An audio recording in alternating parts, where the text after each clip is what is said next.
Yeah, people want simple. This is about as simple as it gets. It's like using a 150-year-old old school chalkboard. What about the plane of inertia? Here I've actually got a little cube magnet. I got a Sharpie marker drawn around the midpoint of the magnet. And here's, of course, North Pole, and here's the South Pole. This is just some simplex magnetic viewing film.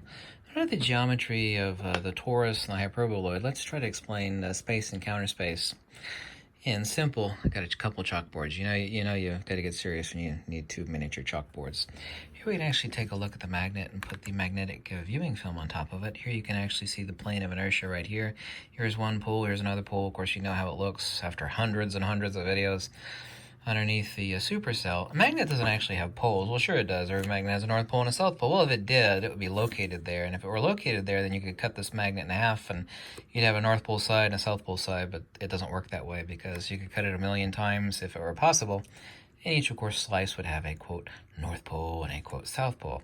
What a magnet actually has is the inverse to counter space, which, of course, is polarity, which is a three-dimensional S-curve. In other words, the plane of inertia, which is the inverse of magnetic centrifugal divergence, which, of course, forms the geometry of this. The toroid is a cross-section of a toroid, or a donut shape, and this is, of course, what the magnetic field looks like, right? It's toroidal. It's a centrifugal divergence, yeah, centrifugal divergence. This is the geometry of force and motion. And the opposite to that, let me move the magnet out of the way, would be the geometry of increasing inertia and acceleration. So you have the conjugate geometry, sorry if I don't draw this perfectly, on every magnet, which of course is this hyperboloid here, or an hourglass shape. This is the geometry of increasing inertia and acceleration. This is towards the plane of inertia, right? You notice it actually makes this interesting cross. And of course, I don't know if you know how much you know about the right-hand rule, and of course I've got this a little bit messed up now. Let's actually flip the board over here. Here we can actually see the plane of inertia relative to, and it's the lowest pressure mediation, or the maximum throw against, I use the word throw, the maximum pressure mediation against which the centrifugal divergent magnetic and centripetal convergent increasing inertia and acceleration towards right here, the null point of counter space right here, the plane of inertia right here. This actually sits, here's the dielectric, which is the centripetal, and this is the centrifugal magnetic, this vector and this vector. Okay, right here. We have opposite to the hyperboloid and the torus, and these two are the conjugate geometries of the universe, the hyperboloid, the hourglass shape, and the toroid, or the donut shape. Opposite to those at 45 degrees and 90 degrees to the dielectric, but this is the only place where life exists.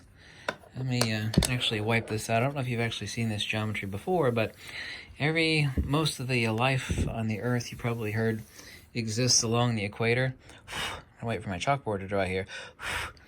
And of course, you heard of a spiral arm galaxy, yeah, plane of inertia, and the equator of the Earth. The tropical zones are basically, 95% of the Earth's life exists. Or we could actually draw the same plane of inertia in 3 dimensions. I don't know if I could actually represent it. Looking down, we actually have the sun, and we have Mercury, Venus, Earth. We actually have this plane of inertia to the Earth, and here's the moon over here. Sits not only along this plane of inertia relative to the sun, but it also sits at a midpoint at a ratio of 1. This would be 0, and say like Jupiter would be way out here. I can't draw the chalkboard out that far, which would be phi cubed distance to the sun, and also 2 spiral arm galaxies. So let's actually take a look at this geometry in simplex here. And by the way, you need to become familiar with the right-hand rule. None of this will actually become, even slightly apparent or understandable unless you understand the right-hand rule. Right-hand rule is just simply saying pressure mediation, kind of like saying water flows down the tub in your bathtub when you pull the cork, right?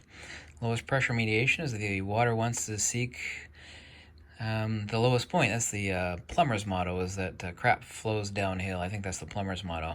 Here we actually have increasing inertia and acceleration. Centripetal convergence. This, of course, is right along the hyperboloid here, increasing inertia and acceleration to the plane of inertia.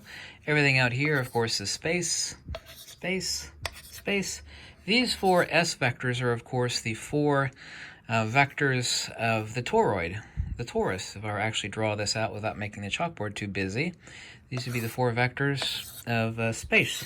To say magnetism and to say creates space, and also to say creates time, is one and the same thing. Here we have the actual vectors of counterspace, centripetal convergence, the actual geometry, and this conjugate geometry of the torus and the hyperboloid. The negative image of a torus is a hyperboloid, the negative image of a hyperboloid is a torus. We actually have the vectors here of counterspace, but all life exists. You notice that this is 45 degrees, 45 degrees, 45 degrees, 45 degrees, 45 degrees, 45, 45. Yeah, I think I made that simple. The plane of inertia, right here. This is the inverse. This is the lowest pressure mediation. In other words, this is the calm from the storm, the shelter from the storm. Trying to make a simple analogy that people can understand. You know, some places on Earth have really radical, like they're really windy and they're really stormy, and you need to build a shelter, and you want the best place, which would be like in a natural ditch or near a rock cliff, for example, like they have in some places in Ireland, where it's really windy. So you don't end up with bad storms and bad winds. This plane of inertia right here is the calm in the storm, analogously, where life exists, and life only exists along the plane of inertia. This is the calm in the storm between the toroidal centrifugal divergence of the magnetic and the centripetal hyperboloidal. Let me just draw out the hyperboloidal here, the hourglass shape. Yeah, I'm just going to draw out that one. Yeah, right here. I think you know what the donut shape is right here. This is the calm in the storm right here, where life exists. And everywhere we find life in the universe, and even on the Earth, and even on the solar system, is right here at the plane of inertia. It follows the right-hand rule perfectly. This plane of inertia is the calm in the storm, the lowest pressure mediation between these centrifugal divergent magnetic vectors and the centripetal convergent hyperboloidal vectors between the magnetic and the dielectric.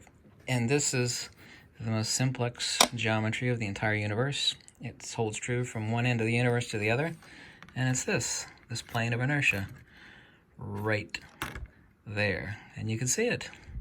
A magnet doesn't actually have poles. Sure it does. Everybody knows that. You're smoking crack. What are you talking about? Of course a magnet has poles. Everybody knows a magnet has a north pole and a south pole.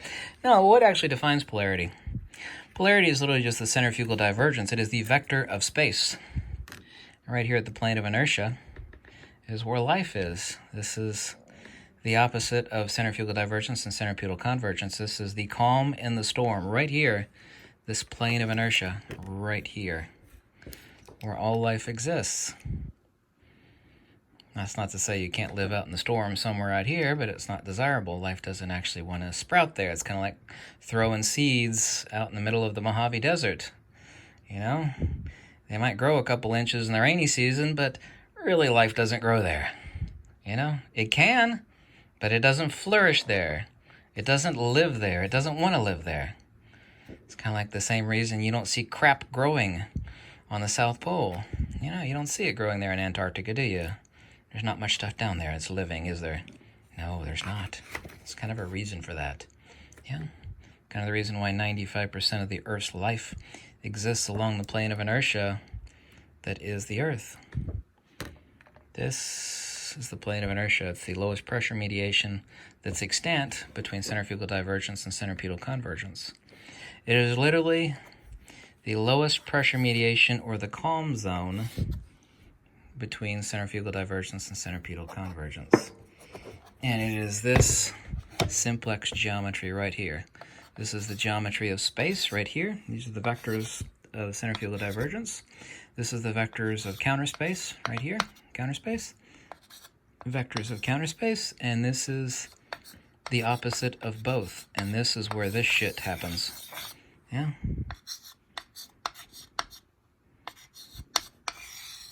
Genesis. And Genesis, of course, always starts right here.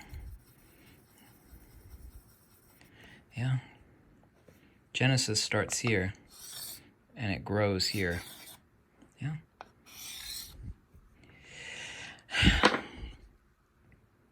Take a look at that closely, because this is the diagram of the entire universe. All experiences in life, including life itself, comes out of a whole, right? The ears, the eyes, the nose, various orifices down below, yeah. That all comes from right here. It starts here, and it flourishes here at the plane of inertia. This is the two-dimensional. Of course, life is not two-dimensional, nor is centrifugal divergence, because, as I told you countless times, the vectors of space is a three-dimensional S-curve.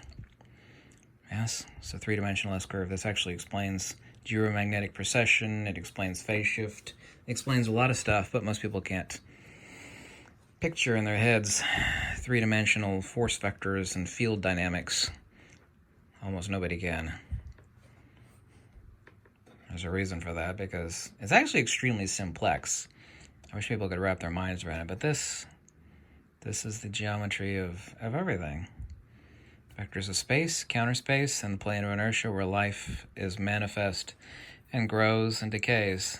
It grows and it decays. Necessitatively so. Growth and decay. Kind of like charge and discharge. Capacitance, resistance, magnetic permeability, dielectric permittivity. Centrifugal divergence, centripetal convergence, growth and decay. They all exist along these vectors, the conjugate geometry of the universe, which is the torus and the hyperboloid. Thanks for watching.